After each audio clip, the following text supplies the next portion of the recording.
आज आपके साथ शेयर करने वाली हूँ आलू के पापड़ की रेसिपी। व्रत उपवास के लिए ये पापड़ आप बनाकर पूरे साल भर स्टोर कर सकते हैं। तो बहुत ही आसान तरीके से ये पापड़ आज हम घर पे बनाएंगे और वो भी बिना किसी की सहायता के। झटपट से आप इसे तैयार कर सकते हैं।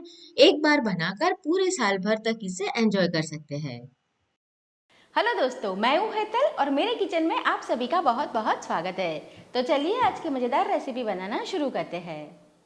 आलू के पापड़ बनाने के लिए यहाँ पर मैंने लिया है 1 किलो आलू।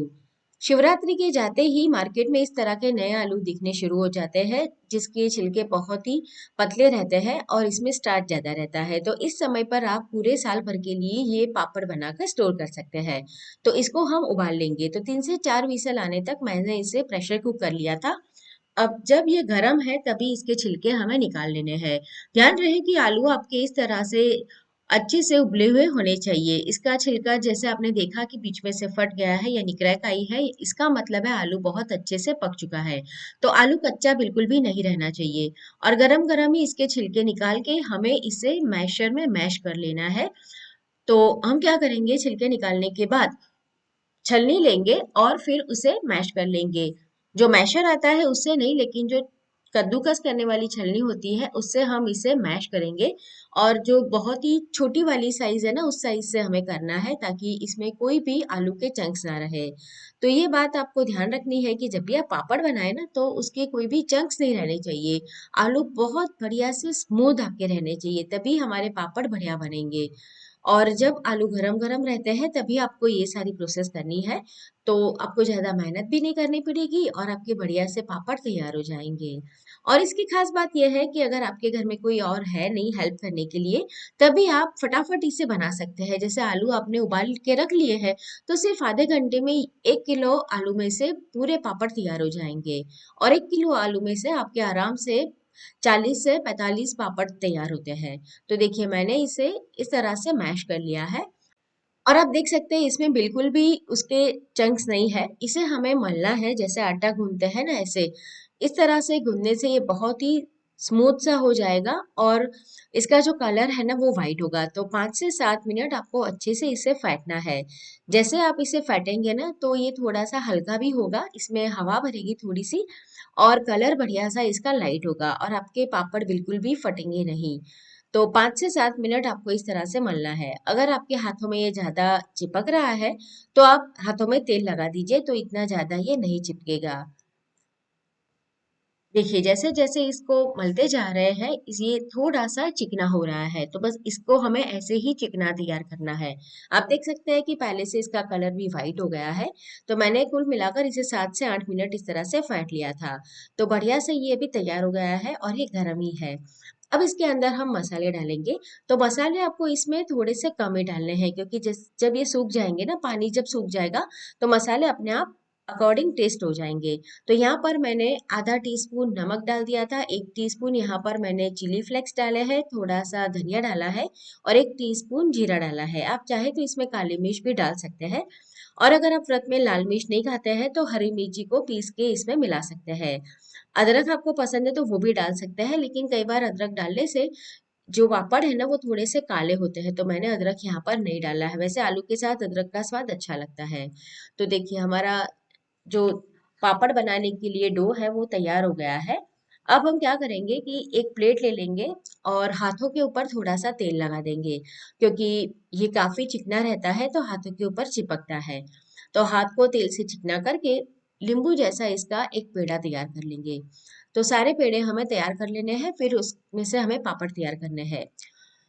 तो देखिए मैं आपको एक और तरीका भी बताने वाली हूँ। अगर आपको इस तरह से हर बार हाथों के ऊपर तेल लेके ऐसे पेड़े नहीं बनाने हैं, तो एक और तरीका बताऊंगी बहुत ही आसान वाला, तो आप उस तरह से भी बना सकते हैं। क्योंकि ये डो काफी चिकना रहता है तो हाथों में काफी चिपकता है। तो इस तरह से नहीं बनाना है, तो आप क्या कीजिए कि एक कोई ग्लास ले लीजिए और उसके ऊपर रखेंगे पाइपिंग बैग। जो केक बनाने के लिए हम इस्तेमाल में लेते हैं ना, वो है। और अगर आपके पास ऐसा नहीं है तो आप कोई भी दूध की थैली या प्लास्टिक की मोटी वाली थैली ले लीजिए और उसमें से एक कॉर्न जैसा बना लीजिए। तो उसमें से भी आप इस तरह से तैयार कर सकते हैं पेड़े। तो ये जो मिश्रण है आलू का गरम गरम ही इसके अंदर हम भर देंगे अच्छी तरह से। और फिर नीचे छेद करेंगे और फिर इसके अंदर से हम पेड़े तैयार कर लेंगे। तो ऐसा करने से क्या होगा कि बार बार आपको हाथों को तेल से ग्रीस करना भी नहीं पड़ेगा और आसानी से आपके पेड़े तैयार हो जाएंगे। तो इसे थोड़ा सा बड़ा ही कट करना है हमें। बस इस तरह से जब आप ऊपर से प्रेस करेंगे तो बहुत ही आसानी से ये सारा मिश्रण नीचे आ जाएगा। अब जो हमारी प्लेट है उसको भी हम तेल से ग्रीस कर लेंगे ताकि ये चिपके नहीं। या तो फिर आप प्लास्टिक की पन्नी के ऊपर डायरेक्ट भी इसे तैयार कर सकते हैं। तो मैं अभी प्लेट में आपको इस तरह से निकाल के बता रही हूँ। अब देखिए इस तरह से जितना आपको पेड़ा बनाना है, जितने पापड़ आपको बड़े छोटे जो भी बनाने हैं उस हिसाब से आप पेड़ा तैयार कर लीजिए। तो ऐसा करने से हाथों में भी बार बार तेल नहीं लगाना पड़ता है और आसानी से हमारे पेड़े तैयार हो जाते हैं। तो सारे पेड़े हम प्लेट में एक बार निकाल लेते हैं और इसके ऊपर भी हम हल्का सा तेल लगा देंगे ताकि एक दूसरे के साथ भी ये बिल्कुल चिपके नहीं। और बहुत ज्यादा मात्रा में तेल ना लगाए, नहीं तो क्या होता है कि पूरे साल भर जब हम रखते हैं ना तो फिर उसमें से तेल की एक स्मेल आती है। अब यहाँ पर मैंने एक बेकिंग पेपर लिया है और उसके ऊपर तेल लगाकर मैंने उसे ग्रीस कर लिया है। आप प्लास्टिक की पन्नी भी ले सकते हैं, मोटी वाली कोई भी प्लास्टिक की पन्नी को अच्छे से साफ करके उसके ऊपर तेल से ग्रीस कर लीजिए। अब जो पेड़ा था हमने तैयार किया हुआ वो रखेंगे और दूसरा बेकिंग पेपर रख देंगे और उसके ऊपर एक प्लेट लगाकर इस तरह से पापड़ तैयार कर लेंगे। तो बहुत ही आसान है, इसे बेलने की बिल्कुल ज़रूरत नहीं है, बस प्लेट को इस तरह से ऊपर से प्रेस कीजिए और आपको जितना मोटा पतला पापड़ चाहिए उस हिसाब से तैयार कर लीजिए। तो देखिए बढ़िया सा हमारा जो पापड़ है वो तैयार हो गया है बिना बेले। आप चाहे तो इसे और पतला भी कर सकते हैं, तो इस तरह से हाथों से भी फैला सकते हैं अगर आपको ज़्यादा पतला चाहिए। और ये जो पापड़ है बिल्कुल भी फटता नहीं है, तो बिना कोई टेंशन के आप अपने हिसाब से मोटा या पतला जो भी आपको पापड़ पसंद है उस हिसाब से तैयार कर सकते हैं। तो ये तो एक तरीका हो गया। दूसरा तरीका, जैसे प्लास्टिक की पन्नी के ऊपर मैं इसे सुखाने वाली हूँ तो उसके ऊपर भी डायरेक्ट आप ये पेड़ा रख दीजिए, ऊपर बेकिंग पेपर रखिए और प्लेट से इस तरह से प्रेस कर दीजिए, तब भी आपके पापड़ तैयार हो जाएंगे। और ये पापड़ मैंने घर में ही सुखाया है। आपके यहाँ जैसे टेरेस के ऊपर धूप नहीं आती है या टेरेस पे आप जा नहीं सकते, तो घर में पंखे के नीचे एक दिन में अच्छे से ये सूख जाएंगे। और एक दिन जब ये थोड़े से सूख जाए तो फिर आप उसे 2 से 3 घंटे धूप दिखा दीजिए आपके घर में, बालकनी में या खिड़की में, जहां पर भी धूप आती है वहां पर 2 से 3 घंटा इसे छोड़ दीजिए। तो बहुत आसानी से 1.5 दिन में आपके ये पापड़ तैयार हो जाएंगे। तो देखिए पापड़ अभी तैयार हो गए हैं और बढ़िया सा इसका कलर है और कितने पतले बने हैं। तो मैं इसे आपको फ्राई करके भी बता रही हूँ कि फ्राई करने के बाद भी ये बहुत बढ़िया बनते हैं। आप चाहे तो इसे गैस के ऊपर रोस्ट करके भी खा सकते हैं, लेकिन तले हुए ज्यादा अच्छे लगते हैं।